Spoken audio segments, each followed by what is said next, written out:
Hi friends. Karna ಸೀರಿಯಲ್ನಲ್ಲಿ ನಿಧಿ ಕರ್ಣಂಗೆ cake ತಿನ್ಸಿದ್ದನ್ನ ನೋಡಿ ಇವನಿಗೆಲ್ಲ ಬರ್ತ್ಡೇ ಇರತ್ತೆ, ಅಟ್ಲೀಸ್ಟ್ ಹುಟ್ಟಿದ ಡೇಟ್ ಆದ್ರೂ ಗೊತ್ತಿದ್ಯಾ ಇವನಿಗೆ? ಎಷ್ಟೇ ಹಾರಾಡಿದ್ರು ತೊಟ್ಟಿಲ್ ಬಿದ್ದ ಅನಾಥ ಇವನು ಅಂತಾನೆ ಸಂಜಯ್. ಸಂಜಯ್ ಯಾರ ಅನಾಥ? ಆ ಮಾತು ನಿನ್ ಬಾಯಲ್ಲಿ ಬಂದ್ರೆ ನಾನ್ ಸುಮ್ನೆ ಇರಲ್ಲ.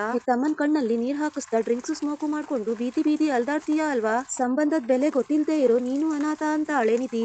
ನೀವು ಸುಮ್ನೆ ಇರಿ ಅಂತ ಕಾರಣ ಹೇಳಿದ ತಕ್ಷಣ ಕರ್ಣ ಸರ್ ನೀವು ಸುಮ್ನೆ ಇರಿ ಅಂತ ಹೇಳಿ ಮಾವ ಸುಂದರವಾದ ಸಂಸಾರ ಕಣ್ಣೆದುರಿಗೆ ಇದ್ರು ಪ್ರೀತಿ ಹಂಚೋ ಜಾಗದಲ್ಲಿ ದ್ವೇಷನ ಬಿತ್ತೀರಾ ಅಲ್ವಾ? ಮನ್ಸಲ್ಲಿ ಪ್ರೀತಿ ಇಲ್ದೇ ಇರೋ ನೀವು ನಿಜವಾದ ಅನಾಥ. ಗಂಡ ಮಗ ಇಬ್ರು ಇದ್ರು ತಮ್ಮ ಪಾಡಿಗೆ ತಾವು ನೋವನ್ನ ನುಂಗ್ಕೊಂಡು ಬದುಕ್ತಾ ಇದಾರಲ್ಲ ಅಮ್ಮ, ಅವರು ಅವ್ರ ಭಾವನೆಗಳನ್ನ ಮರೆಯೋ ತರ ಮಾಡಿದ್ದೀರಲ್ಲ. ಹಾಗ್ ಮಾಡಿರೋ ನೀವು ಅನಾಥರು. ಸಂಜಯ್ ನೀನು ಮೊದ್ಲು ಸಂಬಂಧಗಳಿಗೆ ಬೆಲೆ ಕೊಡೋದನ್ನ ಕಲ್ತ್ಕೋ. ನಿನ್ ಪಾಡಿಗೆ ನೀನ್ ಬದುಕೋದಲ್ಲ. ಒಂದು ಕುಟುಂಬ ಅಂದ್ರೆ ಕಷ್ಟ ಸುಖಕ್ಕೆ ಸ್ಪಂದಿಸ್ಬೇಕು, ಮನ್ಸು ಬಿಚ್ಚಿ ಮಾತಾಡ್ಬೇಕು.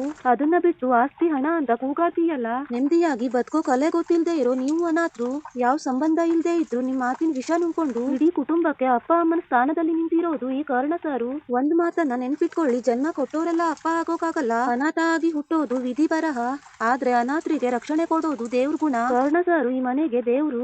ಇವ್ರನ್ನ ಅನಾಥ ಅಂತ ಕರೆಯೋ ಯೋಗ್ಯತೆ ನಿನಗಾಗ್ಲಿ ನಿಮ್ಮ ಅಪ್ಪಂಗಾಗ್ಲಿ ಇಬ್ರಿಗೂ ಇಲ್ಲ. ಇದೇ ಫೈನಲ್ ವಾರ್ನಿಂಗ್, ಇಲ್ಲ ಅಂದ್ರೆ ನಾನು ತುಂಬಾ ಕೆಟ್ಟವಳಾಗ್ಬೇಕಾಗತ್ತೆ. ಕರ್ಣ ಸರ್ ನೀವು ಬನ್ನಿ, ಇಲ್ಲಿ ಯಾರಿಗೂ ಉತ್ತರ ಕೊಡೋ ಅಗತ್ಯ ಇಲ್ಲ ಅಂತ ಹೇಳಿ ಕರ್ಣನ ಅಲ್ಲಿಂದ ಕರ್ಕೊಂಡು ಹೋಗ್ತಾಳೆ ನಿಧಿ. ಮದ್ವೆ ಆಗಿ ಇನ್ನು 4 ದಿವಸ ಆಗ್ಲಿಲ್ಲ ಎಂತೆಂತ ಮಾತಾಡ್ಬಿಟ್ಲು. ಬಾವಂಗೆ ಆವಾಜ್ ಹಾಕ್ಬಿಟ್ಟು ಹೋದ್ಲು.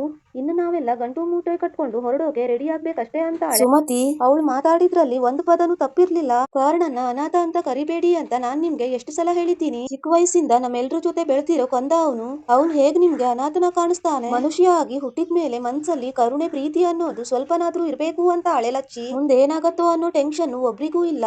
ನಾವೆಲ್ಲ ಬೀದಿಗೆ ಬೀಳ್ತೀವಲ್ಲ ಅವಾಗಷ್ಟೇ ನಿಮ್ಮೆಲ್ರಿಗೂ ಅರ್ಥ ಆಗೋದು. ಎಲ್ಲ ಸುಟ್ಟು ಬೂದಿ ಆದ್ಮೇಲೆ ಮಳೆ ಬಂದ್ರೆ ಏನು ಪ್ರಯೋಜನ ಇಲ್ಲ. ನೆನ್ಪಿಟ್ಕೊಳ್ಳಿ ಇದನ್ನ ಅಂತ ಹೇಳಿ ಸಂಜಯ್ ಅಲ್ಲಿಂದ ಹೊರಟು ಹೋಗ್ತಾನೆ. ಯಾವ್ದಕ್ಕೂ ನನ್ ಲಗೇಜ್ ನ ಪ್ಯಾಕ್ ಮಾಡಿ ರೆಡಿ ಮಾಡಿ ಇಟ್ಕೊಳ್ಳೋದು ಒಳ್ಳೇದು ಅಂತ ಅನ್ಸತ್ತೆ. ಬಾರೆ ಹೋಗೋಣ ಅಂತ ಹೇಳಿ ಸುಮತಿ ಮತ್ತೆ ನಯನತಾರ ಅಲ್ಲಿಂದ ಹೋಗ್ತಾರೆ.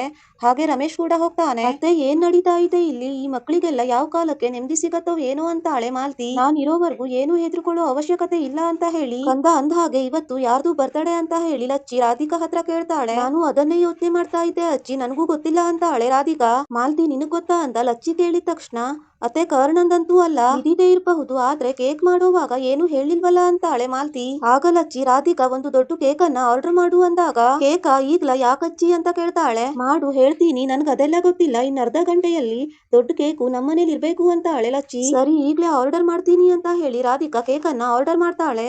ಈ ವಿಡಿಯೋ ನಿಮ್ಗೆ ಇಷ್ಟ ಆದ್ರೆ ಲೈಕ್ ಮಾಡಿ, ಶೇರ್ ಮಾಡಿ, ಕಮೆಂಟ್ ಮಾಡಿ.